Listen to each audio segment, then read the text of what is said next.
안녕하세요. 성경이 우리 삶에 조금 더 가까이 쉽고 재미있게 다가오는 시간, 소문난 성경교실과 함께하는 허요환 목사입니다.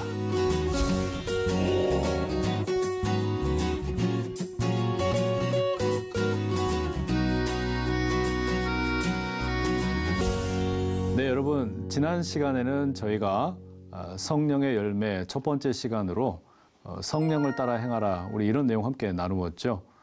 육체의 일들을 이기기 위해 또 오랜 시간 동안 신앙생활을 해왔지만 내 성품이 또 내 삶이 조금 새로워지기 위한 유일한 길, 그것이 성령을 따라 행하는 것, 그렇게 해서 맺어지게 되는 성령의 열매들, 어떤 서론적인 이야기를 함께 나누었는데요. 오늘은 이제 성령의 열매 가운데 첫 번째 맛이라고 할까요? 사랑에 대한 이야기 함께 나누어 보도록 하겠습니다.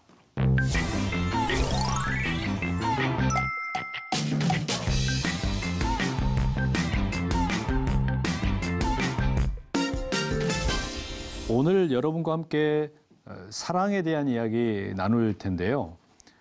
이 사랑에 대한 이야기 나누기에 앞서서 성령의 열매와 관련을 해서 몇 가지 추가적으로 좀 드리고 싶은 이야기가 있어요. 이 사랑에 대한 첫 번째 성령의 열매, 우리가 맛을 살펴보기에 앞서서 이 성령의 열매에 대해서 지난 시간에 다 말씀드리지 못한 게 조금 있습니다. 그 내용을 좀 드리도록 할 텐데요. 헤르만 바빙크와 같은 그 개혁주의 신학자들이 자주 사용하는 용어 가운데 하나님의 속성이라는 용어가 있습니다.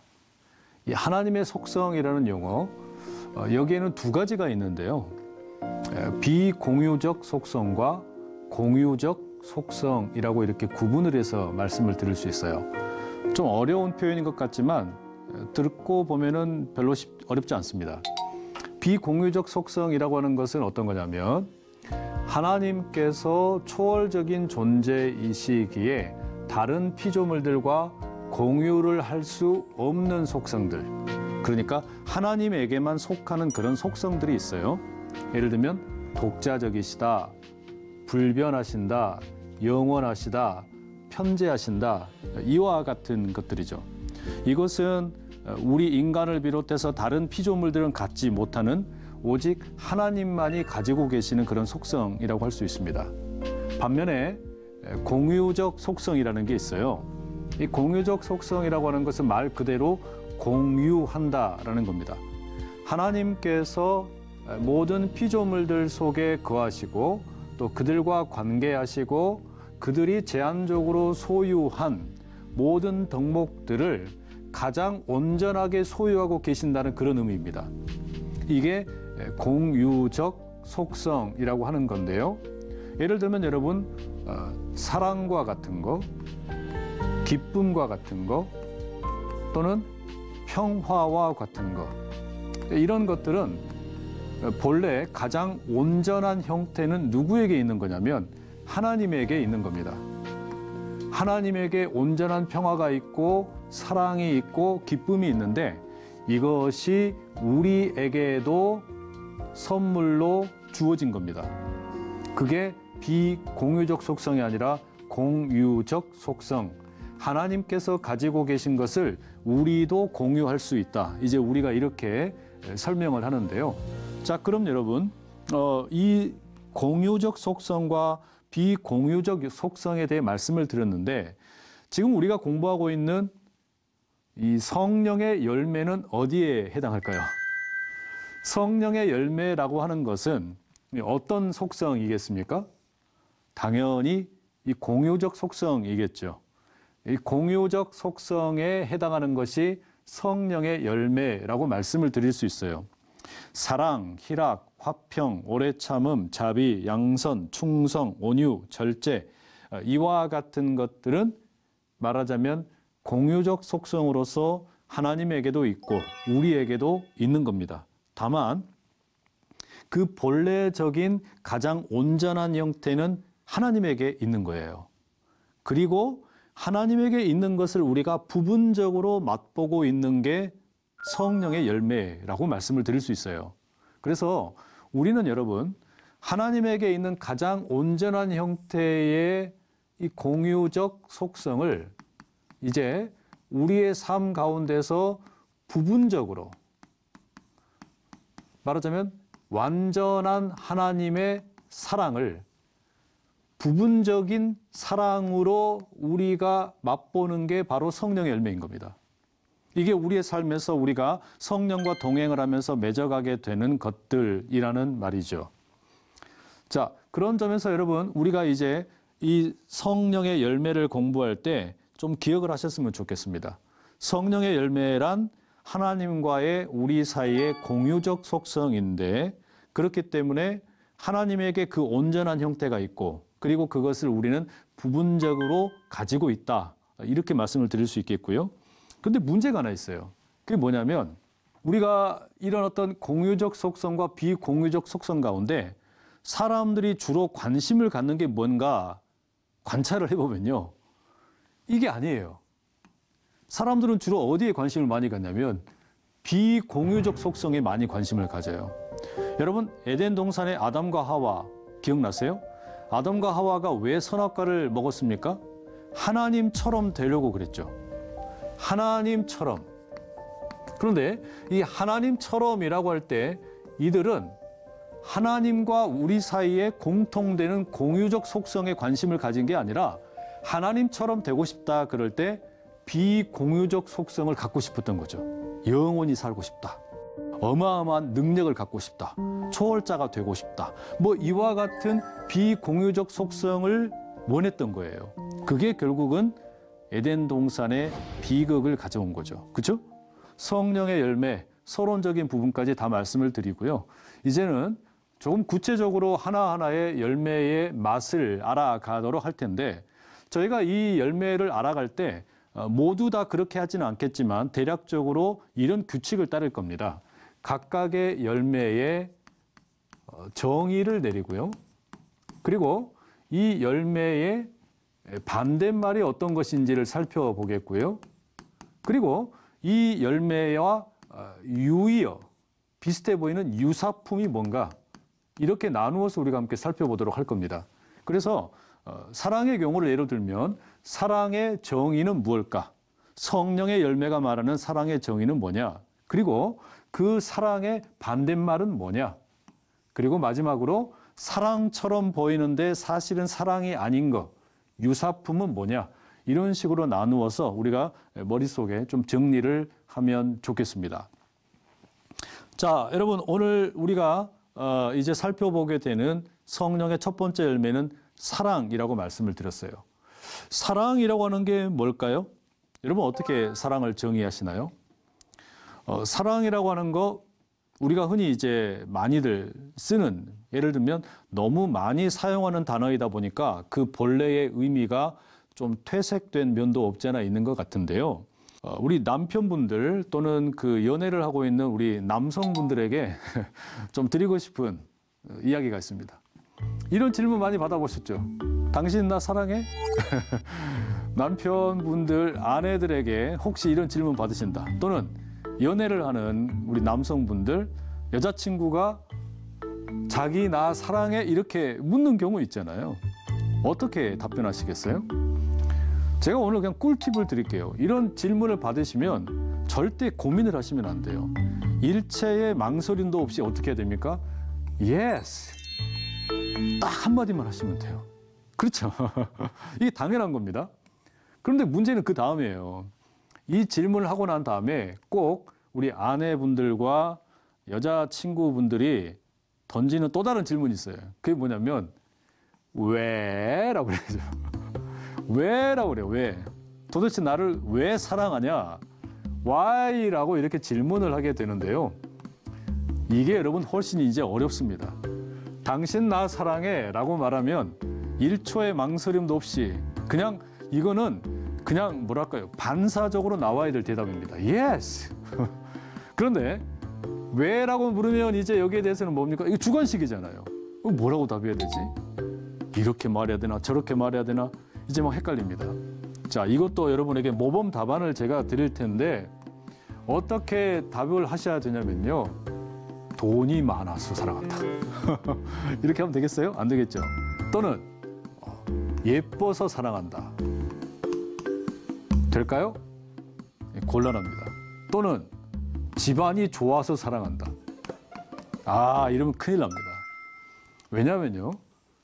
돈이 많아서 사랑했다. 돈 떨어지면 나 사랑 안 한다는 이야기네? 예뻐서 사랑한다. 나 늙어서 쭈글쭈글해지면 사랑하지 않는다는 이야기네? 집안이 좋아서. 우리 집안이 형편없었으면 나 사랑하지 않는다는 이야기네? 그쵸? 예. 그럼 어떻게 해야 되냐? 당신 나 사랑해? 라고 질문을 받으시면 yes. 왜 사랑해? 라고 하면 뭐라고 답하셔야 돼요? 당신을 사랑하니까 사랑해. 이렇게 하셔야 돼요. 그런데 여러분 이게 아무것도 아닌 것 같지만 사실은 대단히 중요한 하나님의 사랑의 속성이 그렇습니다. 여러분 이 대답만 잘하셔도요. 반찬이 달라질 겁니다. 식탁의 내용이 달라질 거예요. 하나님께서 신명기 7장 7절에 이렇게 말씀을 하셨어요. 여호와께서 너희를 기뻐하시고 너희를 택하심은 너희가 다른 민족보다 수효가 많기 때문이 아니니라. 너희는 오히려 모든 민족 중에 가장 적으니라. 하나님께서 이스라엘을 택하셨는데요. 뭐가 없는 겁니까? 조건이 없어요. 조건을 따라 택하신 게 아니라는 이야기예요. 하나님이 왜 이스라엘을 사랑하셨냐? 하나님이 왜 이스라엘을 택하셨냐? 숫자가 많아서도 아니고 그렇다고 뭐 다른 민족들보다 무슨 뛰어난 것도 아니에요. 오히려 숫자도 적고 볼품이 없습니다. 그런데 하나님이 이스라엘을 사랑하시고 택하셨어요. 너가 능력이 많아서, 너가 돈이 많아서, 너가 숫자가 많아서 이런 게 아니란 이야기죠. 하나님이 이스라엘을 사랑하신다. 왜냐하면 너를 사랑하니까. 사랑해서 사랑하신다는 거예요. 그러니까 사랑의 본질은 사랑 자체라는 겁니다. 다른 이유가 없어요. 내가 너를 왜 사랑하냐? 사랑하기 때문에 사랑한다. 사실 여러분 우리가 이게 마음에 와닿지 않을 때가 되게 많아요. 그래서 우리는 어떤 경우가 많습니까? 하나님께서는 그냥 우리를 사랑하시는데 이건 조건 없이 무조건적인 사랑인데요. 이 무조건적인 사랑을 우리가 때로 잘 경험을 못하니까 늘 우리는 사랑을 어떻게 생각하냐면 조건으로 생각할 때가 많아요.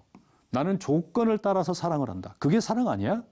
요즘에 오빠 돈 많아? 이런 거 나오던데 여러분 우리가 생각하는 사랑은 그럴 때가 되게 많아요. 그런데 하나님의 사랑은 무조건이란 말이에요. 그러면 이 무조건적인 사랑이라고 하는 것이 어떤 것으로 다가오냐면 사실 우리가 간접적으로 부모님으로부터 이런 사랑 경험하기는 하죠. 아이들을 육아를 할 때 그런 경험들 하지 않습니까? 엄마 아빠로부터 그런 무조건적인 사랑을 경험을 하게 되는데 이 부모와 자녀 사이의 이 사랑 그리고 남편과 또는 아내 사이의 이 사랑 성격이 좀 다를 때가 많아요. 자, 그래서 여러분 우리가 경험하게 되는 사랑의 원천과 가장 비슷한 하나님의 사랑과 가장 비슷한 것은 이 부모와 자녀의 사랑의 경우에 되게 많아요. 하나님은 왜 나를 사랑하시냐? 그냥 사랑하시는 거예요. 무조건적으로 사랑을 하시는 거예요. 자, 이게 하나님의 사랑입니다. 그러니까 이게 원본이라고 할 수 있어요. 진본이라고 할 수 있어요. 이게 가장 온전한 형태의 하나님께서 우리에게 주신 사랑의 모습입니다. 그런데 우리는 이 사랑을 이제 부분적으로 경험을 하거든요. 부분적으로 경험을 하다 보니까 어떻게 되냐? 조건적인 사랑이 되고 그래서 그것이 어그러질 때가 많아요. 그런데 바울이 고린도전서 13장 오늘 본문의 말씀인데요. 이 사랑장이라고 불리우는 고린도전서 13장에 보면 이 사랑에 대해서 정의를 내립니다. 사랑은 언제나 오래 참고부터 시작을 해가지고요. 여러 가지 사랑의 수많은 속성들을 쭉 이야기를 해요. 근데 여러분 이 내용을 가만히 봐보세요. 13장 5절에 이런 말씀이 있습니다. 사랑은 무례히 행하지 아니한다. 자기의 유익을 구하지 아니한다. 성내지 아니한다. 악한 것을 생각하지 아니한다. 여러분 이런 사랑을 해보셨어요? 이런 사랑의 특징이 뭐냐면요. 나의 필요나 유익보다 다른 이들의 필요나 유익을 위해서 자기를 개방하고 희생하는 성품. 이렇게 정의를 내려놨는데 이게 무슨 얘기냐면 무조건적인 사랑을 경험을 하게 되면 반응이 달라져요. 하나님께서 나를 그냥 사랑하신다. 나를 무조건 사랑하신다. 그러면 내가 하지 않는 게 있습니다. 그게 뭐냐면 나도 하나님을 도구로 생각을 하지 않게 돼요. 하나님이 나의 인생의 도구가 아니라는 이야기예요. 이걸 깨닫게 되는 거예요. 왜? 내가 무조건적인 사랑을 경험했으니까. 보세요. 우리가 부모로부터 무조건적인 사랑을 경험을 하면 부모는 나의 도구가 아니에요. 그냥 나는 그 부모님 자체를 사랑을 하는 게 되는 거죠. 그죠?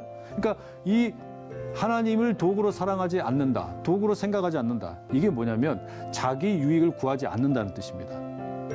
그리고 사랑의 맨 마지막에 나오는 말이 뭡니까? 사랑은 오래 참고부터 시작을 해서 맨 마지막에 나오는 구절에서는 이제 이 사랑에 대해서 견딘다라고 되어 있습니다. 오래 참는다는 말로 시작을 해가지고요. 사랑은 언제나 오래 참고 해서 견딘다로 끝납니다.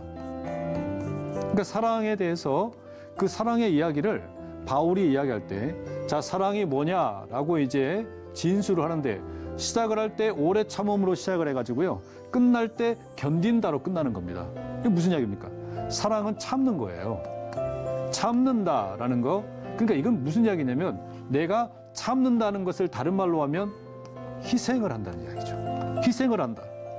어떤 희생이냐면 상대방을 도구로 삼는 것을 하지 않을 뿐만 아니라 동시에 또 뭐가 있는 거냐면 상대방을 위해서 희생할 준비가 되어 있다는 이야기입니다. 이게 사랑의 성품이에요. 이게 사랑이라는 열매의 가장 중요한 특징입니다. 그러니까 우리가 사랑을 생각을 할 때 이 사랑이라고 하는 것은 다시 정리를 드리면 이거는 하나님의 온전한 원본은 무조건적인 겁니다. 그리고 이 무조건적인 사랑을 경험을 하게 되면 그 대상을 도구로 생각을 하지 않아요. 동시에 나는 그 대상을 위해서 희생을 할 준비를 하게 되는 겁니다. 이게 사랑이에요.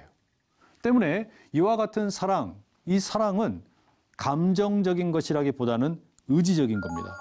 이 사랑은 그래서 내가 감정을 따라서 하게 되면요, 오래 가지를 못해요. 앞서 말씀드린 자, 감정과 의지 이렇게 한번 생각을 나눠보세요. 부모와 자녀의 가운데 부모와 자녀의 사랑에서 보면 부모가 자녀를 위해서 이제 태어난 이 아이를 돌보기 위해서 뭐 똥 기저귀도 갈고 분유를 먹이기 위해서 잠도 제대로 못 잡니다. 이건 여러분 감정적인 차원이라기보다는 의지적인 거예요. 이 아이를 내가 무조건적으로 사랑하기 때문에 내가 희생을 하겠다는 겁니다. 희생의 의지가 담겨 있는 거죠. 그래서 부모와 자녀의 사랑이 하나님의 원본 사랑에 조금 더 가깝습니다. 그런데 남자와 여자의 사랑을 봐보세요. 남자와 여자의 사랑, 부부가 되고 함께 살아갈 때 이 출발이 어디에 있나요? 주로 의지에 있는 게 아니고요. 감정에 있는 경우가 많죠. 상대방의 외모를 보거나 조건을 보거나 이렇게 시작되는 경우가 많단 말이에요. 그러다 보니까 이 남녀의 사랑, 특히 이제 부부관계, 이 부부관계의 문제는 부모, 자녀 관계와 조금 달라요. 그렇죠? 출발이 의지적인 희생으로부터 출발을 한 게 아니라 감정으로부터 출발했기 때문입니다. 그래서 여러분, 우리가 이런 내용을 정리를 해놓고 보면 사랑이라고 하는 것은 본래 원본은 무조건적인 거예요. 이 사랑을 경험하면 상대방이 도구가 아니에요. 도리어 내가 희생을 할 대상으로 여기게 됩니다. 그런데 문제는 이런 사랑이 이제 두 가지로 나누어서 아까 말씀드린다고 그랬죠. 반대말은 뭐고 유사품이 뭐냐. 근데 이 내용을 좀 말씀드려볼게요. 사랑의 반대말, 사랑은 좋아하는 게 아니에요. 이건 감정이죠. 근데 사랑이라는 걸 우리는 의지적인 것으로 말씀을 드렸어요. 나는 널 사랑해. 왜냐하면 널 사랑하니까. 이건 의지적인 거거든요. 희생을 각오하는 거예요. 때문에 여러분, 사랑한다라고 그러면 우리가 보통 반대말을 뭐라고 생각하기 쉽냐면요. 미움이라고 생각할 때가 많아요. 그런데 사랑이 좋아하는 게 아니에요. 감정적인 게 아니라는 이야기입니다. 그러면 사랑의 반대말은 미움이 아니에요. 그럼 사랑의 반대말은 뭐냐? 사랑이 의지라면 사랑의 반대말은 두려움이 됩니다. 이게 어떤 두려움일까요? 그건 내가 희생을 해야 된다는 두려움이에요. 내가 나를 내려놔야 된다는 두려움이에요. 왜? 사랑은 오래 참아야 되거든요. 상대방을 내 도구로 사용하지 않아야 되거든요. 사랑은 견디어내야 되는 거거든요. 그러니 여러분, 이와 같은 사랑은 의지적으로 내가 견뎌내야 되고 참아야 되는 건데, 이게 그러면 반대말이 뭐가 되겠습니까? 내가 희생을 해야 된다는 두려움, 이게 반대말이 되는 거예요.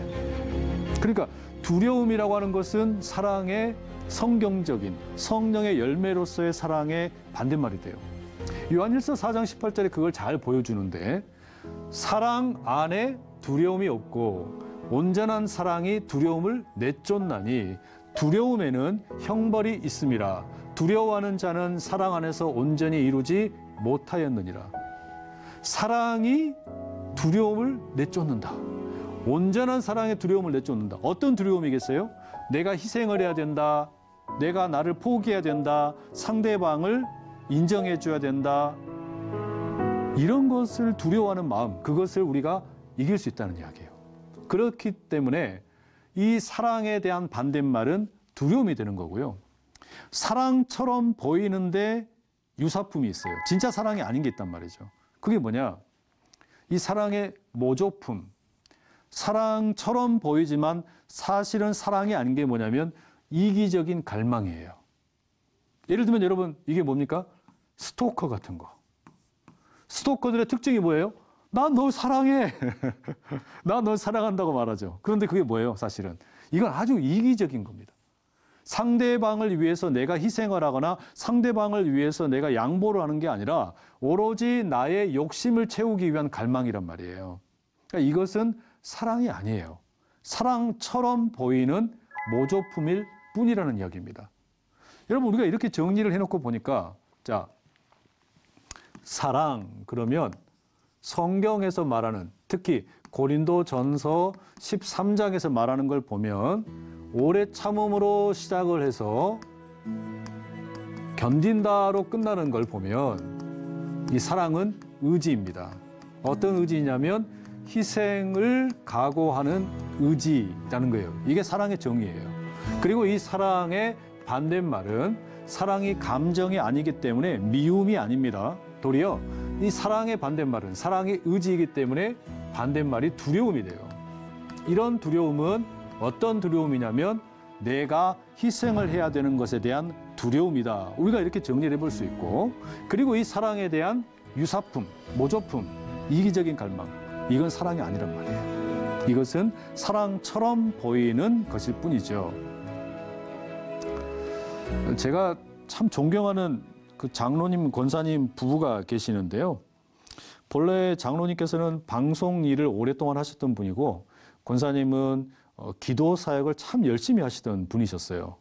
그런데 뜻하지 않게 이 장로님께서 2018년, 제 기억에는 2018년으로 기억이 나는데요.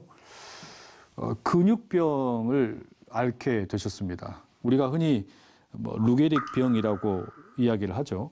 근데 이 병을 앓으시면서 이제 보호자가 24시간 이 병원에서 함께 상주를 해야 되는 겁니다. 그런 가운데 이 권사님께서 남겨놓은 글을 제가 읽었어요. 이런 내용이었습니다. 남편의 병상 위 환자 이름표에 C라고 적혀 있습니다. 유사시의 대피 유형으로 A 유형은 환자가 혼자 이동이 가능한 경우이고, B 유형은 조금 부축하면 이동이 가능한 경우입니다. C 유형은 전혀 못 움직이는 환자로 분류해 놓은 것이니 전신마비 환자인 남편보다 보호자인 내게 더욱 씁쓸한 C라는 표시. 그런데 이렇게 읽기로 했습니다. In Christ, 그리스도 안에서, 엔 크리스토, 어디서든 예수 그리스도와 함께 합니다. 예수로 구속함을 받았고 예수님께 속한 우리, 죽음도 부활도 영생도 하루하루 순간마다 은혜로만 고백합니다. 너무 감동적이지 않습니까? 이 권사님의 자기 고백, 그 남편과 아내 사이에 질병도 우리를 가로막을 수 없다. 내가 당신 왜 사랑하냐고? 당신이 건강해서? 당신이 돈이 많아서, 당신이 조건이 좋아서, 아니, 나는 그냥 당신 자체로 당신이 좋아. 그런 병상에서의 고백이잖아요. 사랑에 대한 고백 아니겠습니까? 울림이 있는 그런 고백이라는 생각이 들었어요. 우리에게 맺어져야 될 성령의 열매로서의 사랑, 하나님께서 우리에게 예수 그리스도를 통해 주신 그 사랑의 열매가 우리에게도 동일하게 부분적으로나마 맺어져 갈 수 있으면 참 좋겠습니다. 여러분, 오늘 어떻게 유익한 시간 되셨는지 모르겠습니다. 성령의 열매, 우리가 함께 공부하면서 조금이라도 나아지는 우리의 삶이 되면 좋겠고요. 오늘 수업 역시 유튜브 영상으로 올라가니까 궁금한 내용 다시 보기로 확인해 주시면 좋겠습니다. 다음 시간에는요, 사랑의 또 다른 이름, 용서에 대해서 함께 나누도록 하겠습니다. 행복한 시간 되시고 다음 시간에 뵙겠습니다. 감사합니다.